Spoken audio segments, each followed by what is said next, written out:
আজকের গল্প জুঁই ফুলের রুমাল। রচনা কার্তিক ঘোষ। গাছেরা যেমন পাখিরাও তেমন। লিপিকে একটু দেখতে পেলেই হলো, খুশিতে একেবারে ডগমগ। গাছেরা কথা বলতে না পারুক, পাতায় পাতায় হাততালি দিয়ে ডাল দুলিয়ে ফুলের গন্ধ ছড়িয়ে এমন করবে যে বলার নয়। আর পাখিরা শালিক, ছাতারে, টিয়া, চন্দনা, বেনেবৌ, বাবুই, টুনটুনি, এমনকি জামরুল গাছের কাঠবিড়ালিরাও কিচিমিচি, টুকুক টুকুক, টুই টুই, চুইট চুইট করে এমন হইচই করে যে টুসিদের উশি বেড়ালটাও হাঁ করে বসে থাকে বারান্দায়। আসলে এগরায়, যেখানটায় লিপিদের বাড়ি, ঠিক তার কাছেই মল্লিক বাবুদের কবেকার একটা বাগান। শাল, সেগুন, আকাশমণি, আম, জাম, জামরুল আর কদম, চাপা, কৃষ্ণচূড়া, বকুল গাছে থই থই। সেখানে বড় গাছ, মেজ গাছ, সেজ গাছ আর ছোট গাছেদের বউ, ছেলে মেয়ে, নাতিপুতি, মানে ছোট ছোট গাছের চারা, তারাও জানে লিপি ওদের বন্ধু। স্কুলের ছুটি হলেই লিপি চলে যায় বাগানে। কোনোদিন সঙ্গে থাকে টুসি, না হয় দোলন। কোনোদিন সুধা দিদিও আসে, আসে বিট্টু। লিপি কাউকে দেয় কৃষ্ণচূড়ার চারা, কাউকে দেয় বকুল বিচি, কখনো কাঁচা মিঠে গাছটাকে জড়িয়ে ধরে আদর করে। বাগানে গাছেরাও দেখে, পাখিরাও জানে ছোট ছোট চারা গাছেদের একটুও কষ্ট নেই লিপির জন্যে। বড় গাছেরাও খুশি, গোটা গ্রামে ছড়িয়ে পড়েছে ওদের নাতিপুতিরা।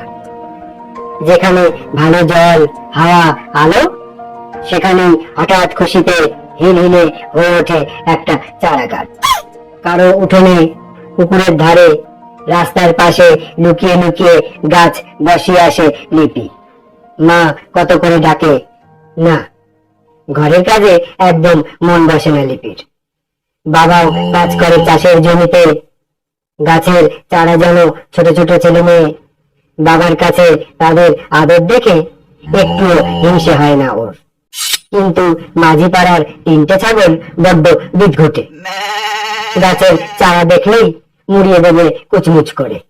তবে বাগানের খরগোশ দুটো খুব ভালো, দূর থেকে পুটপুট করে লিপিকে দেখে। এমন ভীতু, ডাকলেও কাছে আসবে না কিছুতে। ওরা কেউ চারা গাছে মুখ দেয় না, ঘাস খায় ঘুরে ঘুরে। আর বিট্টুকে দেখলেই এমন ছুটবে যে বলার নয়। স্কুলের জানালা দিয়েও বাগানটা বেশ দেখা যায়। ড্রয়িং খাতায় কত রকম গাছের কত ছবি এঁকেছে লিপি। পাতায় ফুলে কত রকম রং, গাছেদেরও চোখ জুড়িয়ে যায় দেখে। কিন্তু কদম গাছের টিয়া আর জামরুল গাছের কাঠবেড়ালি বউ কথাটা প্রথম শুনে এলো স্বামীদের বাড়ি থেকে। ওদের কামরাঙা গাছটার সেদিন নিমন্ত্রণ ছিল কিনা, স্বামীর বাবাই বলছিল কথাটা। মল্লিক বাবুদের বাগানে এবার নাকি বাড়ি উঠবে আকাশ ছোঁয়া। গাছপালা, পুকুর টুকুর কিচ্ছু আর থাকবে না, সব শহর হয়ে যাবে। শুনেই তো মনটা খারাপ হয়ে গেল ওদের। পরের দিন ঘাস খেতে বেরিয়ে খরগোশ দুটো দেখলো অচেনা কটা লোক গাছেদের গায়ে কি যেন সব লিখছে চকখড়ি দিয়ে। ওমা, একই কাণ্ড! শহুরে মানুষ দেখেই চেঁচিয়ে নেচিয়ে উঠলো সব পাখিরা। টিয়া সবাইকে বলল, শোনো। কাঠবেড়ালি বউ আসল কথাটা বলতে গিয়ে কেঁদেই ফেললো চিকচিক করে। লিপি বাবাকেও কিছু বলল না, মাকেও না, শুধু সুধা দিদি, টুসি, লুসি আর টুপাইকে কি যেন বলে এলো কানে কানে। বিট্টু ওদের পিকু দিদি, দোলন, বাচ্চু দাদা, পল্টন, টাবলু, গাবলু, ছোটন আর পম্পি সবাইকে বলে রাখলো খবরটা। গাছেরাও জানতো না, পাখিরাও না।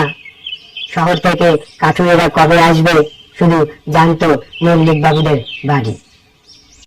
কিন্তু লিপিরা, টুসিরা আর বিট্টুরা কেমন করে জানলো? একটা করে গাছকে জড়িয়ে ধরে সেদিন কিনা দাঁড়িয়ে পড়লো সবাই। কাঠুরেরা বলল, সরো, আমরা গাছ কাটবো। ওরা কেউ কথা বললো না। মল্লিক বাবুর বড় ছেলে খবর পাঠালো পুলিশে। বড় দারোগা নিজেই এলেন সব শুনে। বাগান জুড়ে ছোটদের দেখে তিনি তো হেসেই ফেললেন হো হো করে। বললেন, না না, আমি তোমাদের ধরতে আসিনি। তাহলে? বড় দারোগা একটা সেপাইকে ডেকে বললেন, যাও, এদের সবার জন্য চকলেট নিয়ে এসো দুটো করে। কাঠুরেরাও তো হাঁ হয়ে গেল তখন। শোনো, বড় দারোগা লিপির দু কাঁধে হাত রেখে বললেন, কেউ তোমাদের একটাও গাছ কাটতে পারবে না এখান থেকে, বুঝলে? আমার হুকুম। কথাটা শুনেই আনন্দে চোখ দুটো ঝাপসা হয়ে গেল লিপির।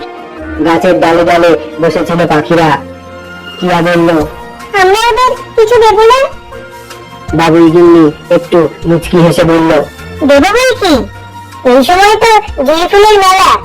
যাও, তোমরা যে যা পারো তুলে নিয়ে এসো আমার কাছে। এনে বউ বলে। কি করবে এত ফুল দিয়ে? বাবুই গিন্নি মুখের ভাবখানা বড় দারোগার মতো করে বলল, ওদের জন্য রুমাল কিনবো একটা